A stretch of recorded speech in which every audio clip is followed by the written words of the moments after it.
Hello, everyone. I'd like to talk about how we get a public transport as comfortable as your own private car. Myself, I'm Maxim. I'm the co-founder of door2door. I'm also on the board of Bitkom. And yeah, if you want to tweet, here's the address.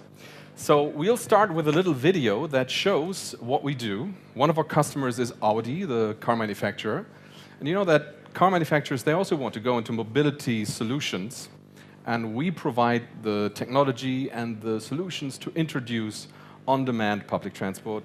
Watch the video, what we did with Audi here at Berlinale, and it gives you a flavor of what the company does.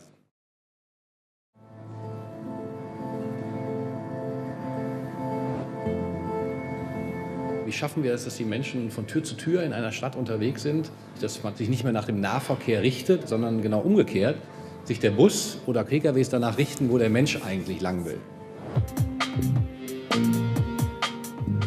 Wir wollen Daten nehmen, die Daten analysieren und dann daraufhin die Mobilität in der Stadt dynamischer machen, effizienter machen und einfach verbessern. Ja.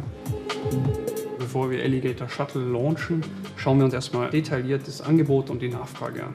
Wir können eine Aussage treffen, hier ist das Angebot gut, hier ist es schlecht. Oder wir können sagen, ja, hier ist es gut und hier ist extrem hohe Nachfrage. Und das können wir wirklich runterbrechen, bis auf das letzte Gebäude, bis auf das letzte Café, die Schule.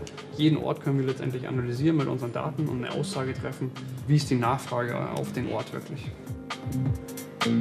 Man sieht jetzt hier oben, hier ist sehr hohe Nachfrage und schlechtes Angebot. Das ist aber Ausgang für den Alligator Shuttle. Und genau da wollen wir eingreifen.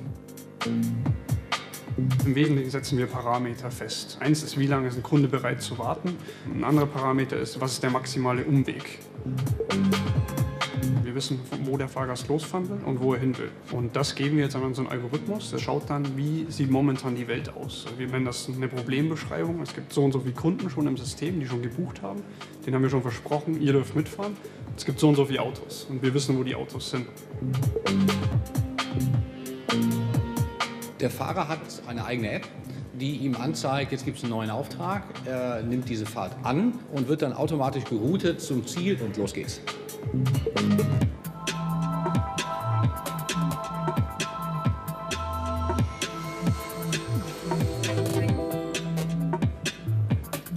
Jetzt kommt der neue Kunde hinzu und der verändert das Problem jetzt. Und jetzt müssen wir das Problem aufs Neue lösen. Und das lösen wir mehrere tausend Male pro Sekunde. Jedes Mal, wenn eine Buchung stattfindet oder wenn ein Kunde sagt, ich möchte mitfahren. Wir schauen, wo sind alle Kunden, alle bestehenden Kunden, wo ist der neue Kunde. Im Idealfall können wir es lösen. Das heißt, wir können den Kunden mit aufnehmen und können jetzt sagen, okay, das Auto wird den Kunden abholen.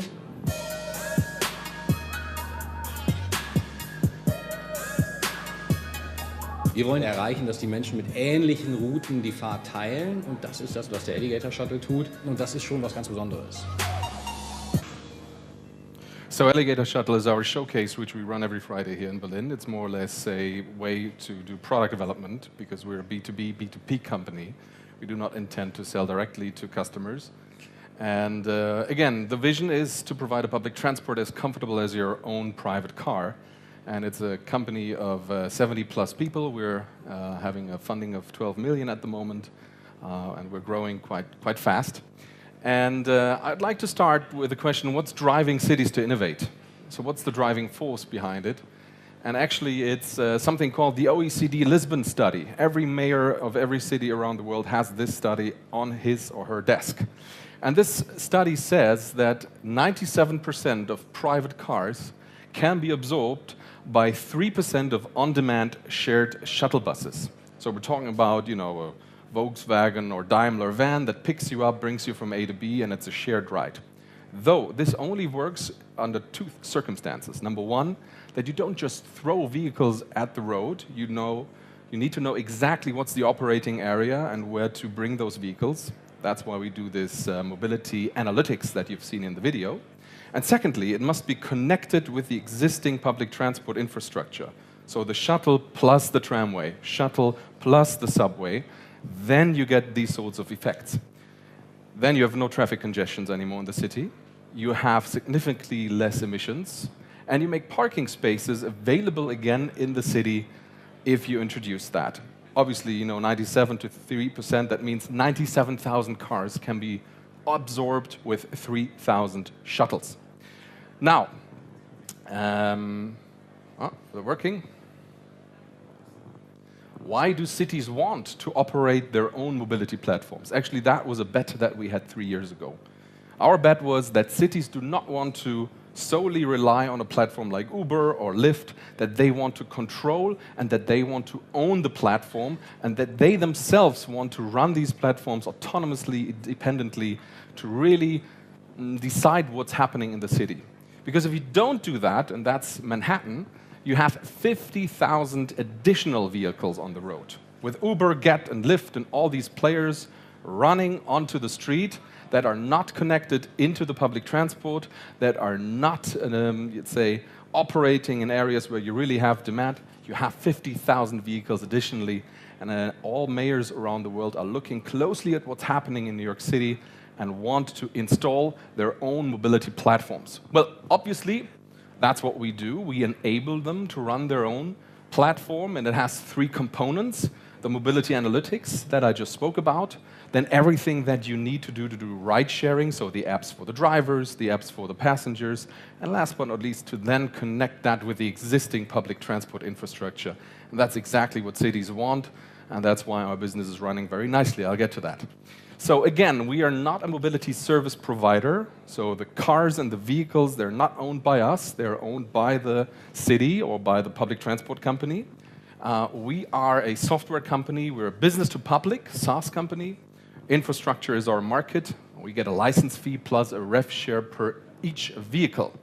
The first rural city is in Freyung, actually, so we wanted to show that it works both in rural and in metropolitan cities. And in September, they will launch up to 100 vehicles eventually. That's the market potential.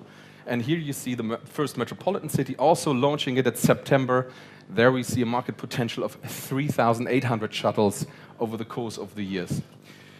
I'll skip that slide, maybe get to this. We have a very full sales pipeline, which shows that what we have really makes sense for cities, and we convert cities very fast. In infrastructure, if you do anything below 36 months, you're traveling at the speed of light. We convert cities at the moment at a kind of time frame of 12 months. That's extremely fast, so if you're an infrastructure fund, you know what I'm talking about. Yeah, this was our chancellor visiting us, and she very much approves of what we're doing, and obviously it helps. In her constituency, we're actually also starting a rural on-demand public transport service. And, well, we're coming to the final stage, what we're doing. Next, we're introducing autonomous vehicles onto our platform, because the platform can really plug into any sort of vehicle. And we're expanding into global markets and winning Central Europe. Thanks a lot for your attention, and enjoy NOAH.